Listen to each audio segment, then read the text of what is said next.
알겠습니다. 요새 서울시가 여의도의 제2세종문화회관도 지금 역도 만든다 그러고 여의도를 굉장히 맨하튼 못지않은 금융 중심지로 부상시키기 위해서 애를 쓰던데 여의도의 장래는 좀 어떻게 보십니까? 여의도에 아까도 얘기했지만 일자리거든요. 일자리가 많이 들어가는 지역이라고 하면은 거기가 원래 이제 방송 금융 중심의 일자리가 있는 데잖아요. 방송은 이제 지금 많이 빠져나갔고 그래서 금융 중심의 일자리로 자리 잡았는데 여기에 이제 그러한 업무용 오피스를 짓고 그러면은 그쪽으로 이제 대기업들이 들어갈 수밖에 없고 일자리가 늘어나는 거잖아요. 지금 주택 가격 거기는 상가 꼬마 빌딩들이 없으니까요. 그죠? 그러니까 빌딩 큰 거를 뭐 1조, 2조 주고 살 수는 없으니까요. 주택시장은 자족 기능을 갖춘 그런 여의도라는 거죠. 그래서 미래 가치는 박다라고 봐야 되겠죠. 그래서 업무 시설도 늘어나고 또 주거 환경도 재건축이 지금 진행되고 있고 그런 걸 감안하면은 미래 가치는 일자리가 있기 때문에 되게 좋다. 다만 교육 환경은 조금 고려해 봐야 되겠다라는 거죠. 초, 중, 고는 있는데 학원가가 없다라는 거예요. 그래서 이제 거기로 가면 중산층들은 학원을 반포나 뭐 마포나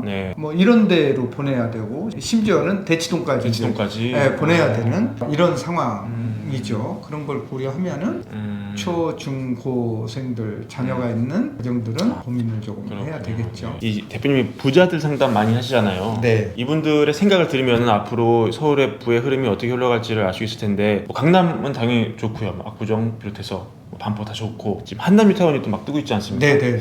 여기를 부자들은 어떻게 생각하는지 그리고 말씀하신 여의도를 포함해서 이 여의도와 이 한남 뉴타운과 강남을 두루두루 부자들은 좀 어떻게 중장기적으로 보고 있는지. 우리가 강북에 보면은 재개발하는 데가 한남 뉴타운이 있고요. 뭐 1구역은 뭐 흐지부지 되겠지만 2, 3, 4, 5구역이 있고요. 평소 1지구, 2지구, 3, 4지구가 있고요. 그 다음에 이제 여의도가 이제 이렇게 모여 있는 형태잖아요. 이제 여의도는 재건축을 하는 거고 여기는 이제 재개발을 하는 데인데 여기 가장 주거 지역으로서 강남 접근성이 가장 좋은 데가 한남으로 꼽고 한남에는 이미 한남 더 힐이라든가 나인홈이 들어가 있는데 현재 집값들이 평당가가 강남 수준하고 비슷하다라는 거예요. 한강변에 있는 반포나 압구정동에 있는 집값들하고 비슷하기 때문에 한남이 좋은데 한남도 학교가 좀 부족하다. 그렇죠. 학원이 이제 부족해서 거기도 이제 압구정이나 반포로 이제 학원을 보내야 되는 이런 상황. 또 성수도 똑같은 그런 상황. 그런데 이제 성수는 또 서울시에서 거기 업무 공간을 20만 평 정도 오피스를 또 공급할 계획이 있어. 일자리가 늘어날 수밖에 없는 그런 지역이거든요. 그러면 이제 자족 기능을 거기 갖추는 거죠.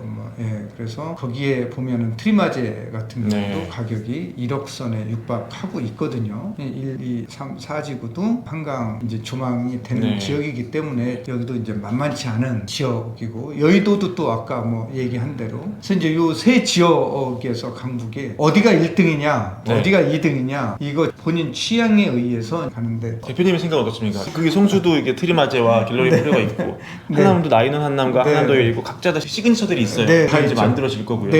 아무래도 한남이 정비가 다 된다라고 하면은 근데 지금 다른 지역들은 토지거래 허가구역으로 묶여 있어요. 한남만 제외돼 있어요. 그래서 아무래도 투자자들의 발길은 한남으로 가지 않나 이렇게 보고 있는 거죠. 그렇군요. 그 1기 신도시도 지금 뭐 얘기가 많이 나오지 않습니까? 어떻게 전반적으로 진행이 될 거로 보세요? 어디부터 해야 될지도 사실 뭐 특혜 논란이 있을 거고요. 이걸 뭐 다 재건축으로 갈 수 있냐 아니면 뭐 리모델링을 섞어서 갈 것이냐 다양한 논의가 나오고 있는데 고준석 대표님 마스터 플랜. 제 마스터 플랜은 시장에 맡기는 거예요. 이제 용적률만 좀 허용해 주면은 그게 똑같이는 안 되거든요. 재건축 같은 경우도 300 넘겨서 좀 해줘야 될까요?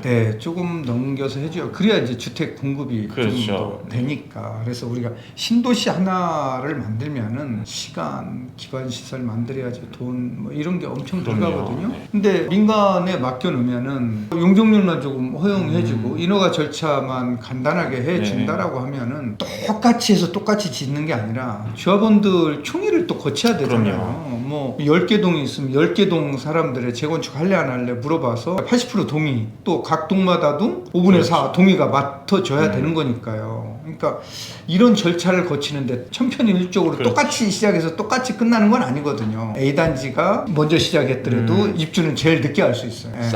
싸우다가 그래서 법을 만들어서 하는 것도 좋은데 지원해 주는 것도 좋은데 국가에서는 기반 시설이나 이런 것들을 좀 더 확충하는 쪽에 더 포커스를 맞추고 공급에 대해서는 용적률을 좀 더 높여줘서 공급이 좀 더 늘어나게 해서 시장에 자율적으로 맡기는 게 좋을 것 같습니다. 네. 내심 어느 정도 용적률을 허용해 주면 좋겠다 이런. 우리 홍 기자님 제가 와가지고 반가운 소식 들었는데 네. 뭐 뉴욕 가신다면서요.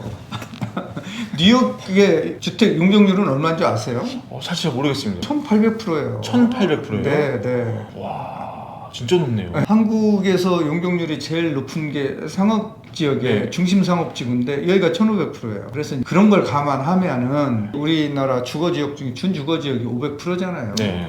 500% 범위 내에서 조금 확충을 시키면은 3종 일반 주거지역이 300%니까 그죠. 한 200% 정도 더 늘어날 수 있잖아요. 그런 거 감안해서 자율적으로 지라고 하면은 잘 짓지 않을까요? 그러게요. 기부 체납 좀 바꿔요, 그죠? 아, 그럼요. 네. 네. 그래서 그렇게 지면서 임대 아파트 네. 기부채납 받는 거죠.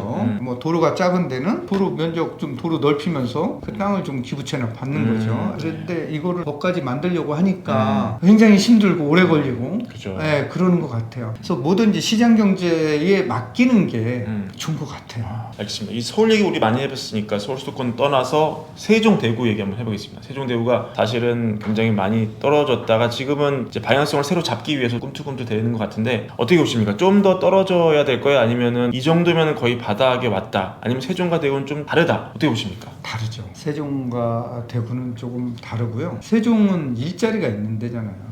세종은 인프라가 잘 갖춰져 있기 때문에 청주나 대전에서도 이제 세종으로 들어오고 있고요. 옆에 오송오창이라는 또 일자리, 네. 세종 자체적으로도 일자리를 가지고 있지만 옆에도 또 이제 일자리 가지고 있고 그래서 세종이 많이 떨어졌지만 뭐 현재 이제 세종은 반등하고 있는 지역이고요. 지금 세종에 내 집 마련하는 거는 괜찮아 보이지만 그래서 우리나라에서 인구가 느는 데가 어딘 줄 아세요? 혹시 세종입니까? 세종, 경기, 인천이 늘고 있어요. 서울은 줄어들고 있는 그 거죠. 어떻게 경기 인천으로 빠져나가서 그런가요? 서울에서? 밀려나서 그런 밀려나서 거죠. 그런 서울은 이제 집값이 올라가니까 밀려나는 거죠. 근데 대구는 인구가 줄어들고 있어요. 네, 일자리도 녹록지 않고요. 이제 그런 점을 감안하면은 세종은 내 집 마련을 해도 되는데 네. 대구는 지금 뭐 급하게 할 필요는 없다. 네, 그렇게 보고 있습니다. 네. 대구도 그러면 계속 이렇게 가는 겁니까? 아니면 어느 시점에서는 다시 반전하게 되나요? 공급이 좀 부족해야 되겠죠. 그러니까 우리 금리가 올라가기 전에도 저금리였을 때도 대구는 가격이 떨어졌었어요. 그렇죠. 왜? 공급이 많았어요. 너무 많았더라고요. 네, 그런 점을 감안하면은 당분간 수급이 어느 정도 일치가 되지 않는 이상 대구 집값이 반등하기는 쉽지 않아 보인다라는 거죠. 알겠습니다.